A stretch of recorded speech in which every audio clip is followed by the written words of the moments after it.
Hey, this is Major Stout. I'm calling you from North Central Regional Jail. We started, we're into about the third week of checking. I mean, even before, as soon as the travel ban went into China, we started looking at what we were going to do.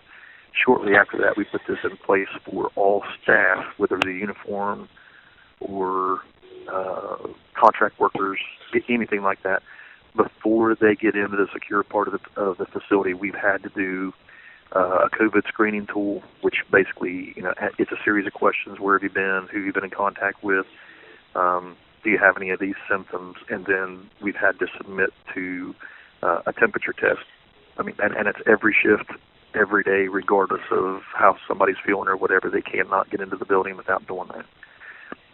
We're doing the exact same thing at the back door with new inmates that the courts are committing to the jail.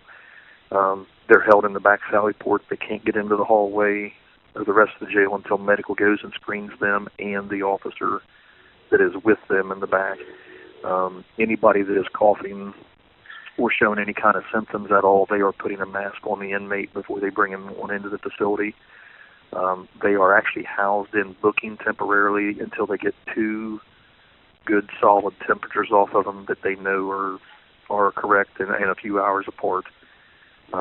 We emptied out one whole section of our segregation unit, which is A7, and the only people that are in A7 are new intakes that have come into the building that have been in the building longer than 12 hours. They go straight from booking into A7, and they're there for a minimum of 3 days, and some of them 7 and some of them 10, depending upon what criteria they hit with medical. And that's for male inmates. Female inmates are going to A3, which is the segregation unit, but there's only a couple females in segregation, so we're actually using it as a quarantine or an isolation unit as well. So, and we've been doing that for about 2 or 2.5 weeks, and it seems to be working really well. We don't have it. I know there's concern, just like we're concerned. A lot of the jails that are sisters to ours, as far as the 4-pod unit about the same size, are down well below capacity. And for whatever reason, the north central part of the state, the counties, the judges, the prosecutors, for whatever reason, they're not doing a lot of blanket orders releasing people. So we've seen a steady release, 2, 3, 4 a day. We normally hover about 850, and we are down to the low 700s, but we're still in the 700s for 540, 550 capacity building. So, obviously I'm still concerned about it. So is everybody else that's here working, trying to do the right thing. It would be nice if we could at least get down to capacity. We don't have any say-so over who is in the building one way or the other. We closed the lobby. We've sterilized, as much stuff in the front and the back as we possibly can to keep from taking anything into the inmate population. So visitations were cut off several weeks ago. There's only been one attorney or 2 attorneys that I know of that have actually come to the facility to try to see their clients. They're doing most of that by telephone, and then they're holding hearings by video chat. So, there's a lot of measures that have been put into place. With somebody in a pod, they should have heard this. I know I've been in several sections. I know the nursing staff says that they hit every section yesterday, trying to educate people on the status of the units and what's being done to try to keep them safe and those kind of things. So, really, that's all I've got. I was in law enforcement before I landed here, and I still have a lot of contacts that email me and call me and talk to me and stuff like that. We're anticipating some type of a surge here, over the next maybe 2 weeks in our area is what we're being told, that the hot spots are popping up kind of around us, that if it's going to hit in West Virginia, it's probably going to hit sometime around the 18th through the 21st. So we're concerned about it too. We're doing as much as we can. We got cleaning crews out, inmate labor cleaning crews doing doorknobs and all that kind of stuff for high touch areas. I'm reviewing video during, what little bit of time I get at my desk. I'm looking at video to make sure that bleach is hitting, showers and stuff in the sections. It's usually in the early morning hours because everything's locked down. There's not a lot of work for them. Inmates, it's time they could safely put bleach into the section and spray it and stuff like that. So, I know that the cleaning stuff is going down, maybe, not as readily available as somebody might choose. It would be nice if we had some antibacterial soap to, dispense into the sections, but the red disinfectant that we use is approved for COVID-19 disinfectant and sterilization. So it's in all the rover rooms. I went through, I'm guessing it was probably Monday of last week, and made sure that every single pod had at least 2 bottles, one of the red and then one with the general cleaner and disinfectant. So, we are trying, whether people believe that we're trying or not. Good about our facility is the guys that are here and the women that are here work such long hours. They're usually a minimum of 12 or 12 and a half. Some of them they're 16. So when they get off work, generally they go straight home and sleep and then come back, because they're on 3 days and then off or they're on for 3 or 4 days and then they're off for 3 or 4 days and then they're back on for 3 or 4 days and then they're off for 3 or 4 days, depending upon what schedule they're on. But now when they're off, I'm sure they're still out going to the grocery store and stuff that they have to do for themselves and their families too. But their regular work week, it doesn't really leave them a whole lot of time to go get in trouble unless they're picking something up at a gas pump or a convenience store, which is always a risk to everybody.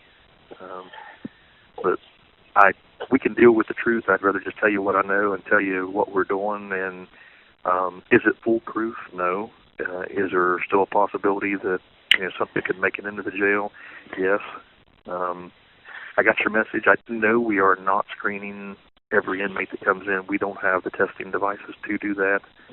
But when there is a question of, if somebody does have a cough or whatever, they are being actually held in the front or in medical for as long as we can until we can get some type of a testing done. And so far we've had nothing but negatives screened. But we don't screen everybody. I wouldn't even try to fib to you and tell you that. There's no reason to. The truth is the truth, and we can all deal with the truth. If somebody comes in and they're not exhibiting symptoms or whatever, the longest that we're holding them in booking is 10 or 12 hours, where nursing staff there can get a couple good readings on them. We move them straight to the sections that I told you about, and they don't budge from there. 3, 5, 7, 10 days, depending upon what the recommendations are from the medical staff. But we're aware that incubation on that stuff can be as far as 14 days, but in order to keep that place clean and sterile, I've got to have a day when somebody moves out of it for inmate labor to clean it. So we are trying. A lot of the other jails have had a lot of problems, inundating staff, and I think, I've heard rumors that there has been something, confirmed at another jail, but it hasn't come to me through management, so I'm not really acknowledging it one way or the other. Yeah, I just heard that, it was on social media. Someone posted in a comment, they must not care very much because they just put someone in North Central Regional Jail that tested positive with COVID-19. And that would be, but the facts behind that is that was in mid-March that the person was tested. The test result came back in a little bit later in March. The person was hospitalized in March and was actually let out of the hospital several days ago and managed to find themselves they were released from the hospital and able to go back to work, got themselves in trouble and got themselves arrested. And we can't unarrest them. We can't do anything with them once the court sends them in here. We have to house them. But that person is on an extended protocol because of the previous contamination. The previous positive test. A previous positive. But now, if you believe everything that you're reading and screening, Actually, I've got a meeting at 2 o'clock on this exact same thing. It happens several times a week. Once somebody has had it and their body has produced the antibodies to it, they're not supposed to be contagious anymore, kind of like a flu. But now, 6 months from now, we may be looking at everything that we were doing wrong. Anything we can do is what the doctors are telling us to do. I mean, people may have heart valve problems after having COVID-19, and we don't know anything about it yet. I mean, we just don't know. But I'm just grateful that I mean, we've made it this long and haven't had an incident inside, and it's just by grace that it hasn't happened, and it could happen by the end of the day today. I don't want to speak it into existence, but some of all of the staff that I have working in booking, I'm asking to wear masks because that's entry level until we have any kind of diagnostic on people. I'm trying to protect our people and the inmate population. So they are wearing masks. The nurses that end up in every section are wearing masks so that they don't pick up something and cross-contaminate it. But generally, the officer that's working a particular section works that section. When he comes to work, that's where he's at on a regular basis.